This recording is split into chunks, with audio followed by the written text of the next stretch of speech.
It is Wednesday, woo! And it is our live at 5. Today we are going to be doing the power of words, and it's all about how your words shape your reality. So it's a really interesting one. As always, I will try to keep it within the 10 minutes. No promises though.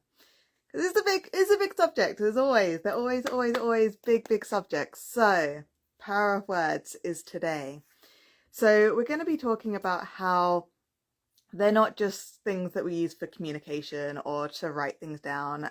They all have vibrations. And so we really want to be mindful of our words that we use and how we talk to ourselves as well. So that's what today is all about. So each word that we ever say, ever write down, ever think holds its own unique vibrations. And so that can really shape the way that we feel about ourselves, the way that we feel about life, the way that we are able to do stuff as well. We're going to get some examples on that too, about just the words or just the thoughts that you have. They're going to create how easy your life can be, or how easy a challenge can be for you, right? Is that kind of mind over matter as well that you can kind of think of with this? So using words, obviously, really easy. Things that are like gratitude words and love words and stuff obviously have these huge, great, big positive vibrations that are gonna just make every cell in your body react to the love, to the gratitude, and that's gonna project out onto your external life. And then things where you say, oh, I hate that, or, you know, this really frustrates me, and, you know, all of these like lower vibration words, they're just going to keep you in that frustration, in that hatred, in that anger. So you, even if you don't believe it, you need to say things like, today is going to be a wonderful day. And it will become a really good day for you if you just say it. If you have to put that emotion in there as well. You have to put in that just oomph, right? But like, you need to just say, no, today is going to be a really good day, and do an experiment, watch how it changes for you. So yeah, I don't know why I bother with notes. I jump ahead and then I look at my notes and I'm like, I've already done that. So the power of words and spelling. So this is really interesting. Have you ever wondered why we call it spelling when we spell a word? And then you've got, obviously, English is fascinating. I could go off on a whole thing about the English language, but spelling is also spells, right? Like magic spells. And that is exactly what words are. That's why they're used in like a cult or religion or manifestation. Words hold power. And so we call it spelling because that's literally what you're doing. You are crafting a spell. Whatever you say, it is projecting your thought and your wants and your needs, unconsciously or consciously. You are projecting out your will, what you want manifested, or what you are making manifest, what you're making physical, what you're bringing in from the universe or from God or whatever. You are bringing down that energy depending on the words that you are using. Isn't that fascinating? I think that's fascinating. That's just me though. So things like affirmations. So when, you know, you have like a line, like a sentence, and it's a positive affirmation, right? That's going to help you believe that something is possible or bring something into existence. Same with mantras and stuff like that, like those, like, and chants and stuff that really just sort of get really physically holding onto the focus that you want something, that you want to bring something into your reality. Obviously things like incantations, so like spells and things like that. When you're doing like kind of ritual thing, the words that you use are not necessarily necessary, but it's your focus on that, and it's a way of driving your will to create. Understand? And then, of course, a really, really easy one would be prayer, in whatever way that you think of as prayer. Prayer is a very, very well known, and the one that most people can understand. So when you pray, yes, you're praying to something external, but you're using your words to ask or to bring in that energy of the thing that you are wanting. So if you're wanting healing, or you're wanting money, or you're wanting protection, you are praying, and those words are bringing that energy to you, right? Another really interesting one is even your name. Your name is so powerful, and that's why so many people change their name. Like legally, they'll change their name, or they'll go by a nickname rather than their birth name, or they will bring in a spiritual name. Like if they become very high ascended and spiritual, they might change their name to something more aligned with that. And that's because your name holds your energy as well. So just like words, your name and how you feel about your name as well brings in that energy of your path forward, how easy things are for you or how hard things are for you, how you interact with the world around you. Isn't that cool? So think about that, like when you say your name, when you introduce yourself.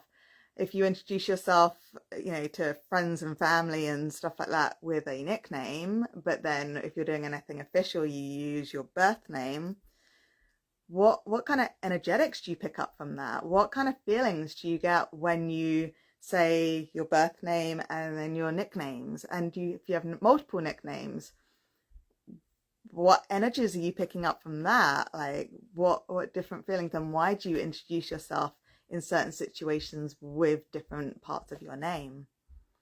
Something to think about, or just notice as you go along your day. Then that also leads us to a really interesting thing as well. I know I keep saying everything's interesting, but it's words and it interests me. So swearing is also obviously something interesting when you're talking about words as power. And then when you look at it, when they're called curse words, so you're cursing, right? So as we said, spelling, like spells, and curse words when you're swearing, right? So that conjures up this whole forbiddenness, right? Or this negativity. And that a lot of people will say, like, if you swear, that's kind of bad. You tell your children don't swear because it's naughty, that kind of stuff.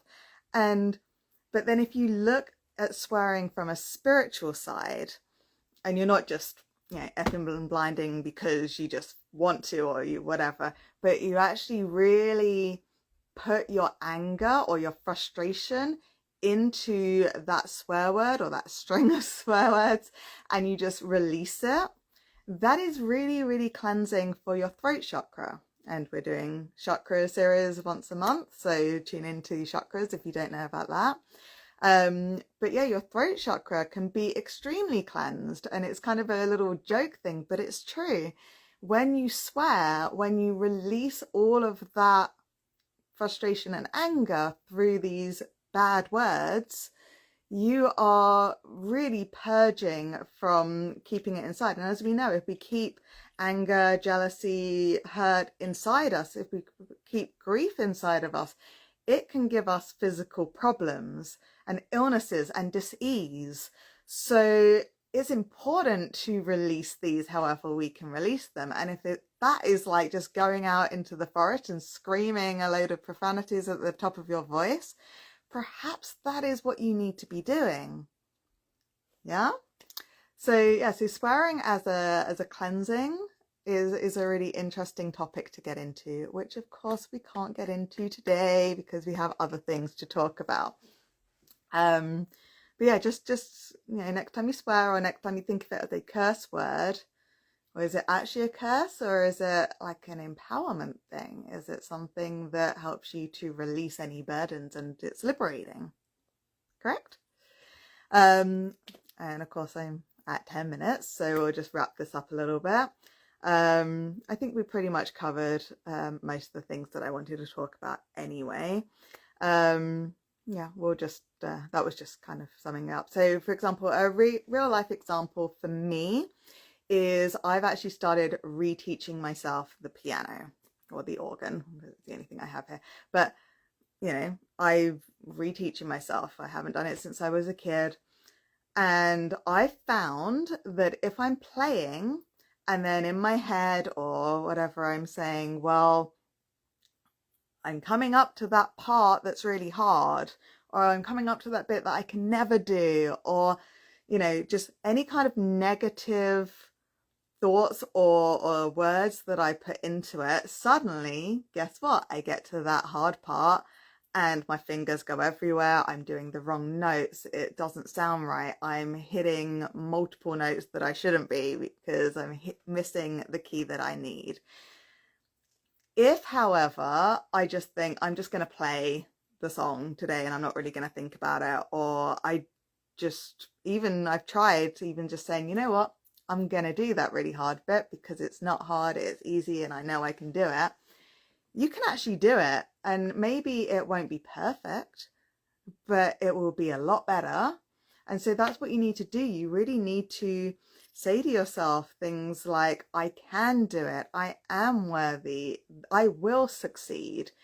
And the more you tell yourself that, the more you're bringing in that energy, and the more your body believes it also. Your mind believes it, and the cells in your body actually believe it also. So another thing is like body image, right? If you can look in the mirror and you tell yourself, like, I'm beautiful, or you find something about yourself that you love, and even if you don't believe it, if you just tell yourself in the mirror, and you do this every morning, once a day in the morning, after a week, you're actually going to realize that you're actually starting to believe it. You're going to be like, you know what? I do actually like that part of me, or, you know, I'm not as hideous as I thought I was, or something. You know, the words really do change the way that we interact with our reality. We are the creators of our own world, our own, you know, our own perceived reality. That's why people understand things or take things from the same situation very differently from each other, because they perceive it, or because their internal monologue is different from the person next to them. And that way your words are creating your reality. So I hope that has been clear. I hope that you've really got interested in the power of your words. And I really, really hope that you're going to actually spend the rest of this week, or even just today, just noticing the things that you say. Notice the things, like, are you saying more negative words?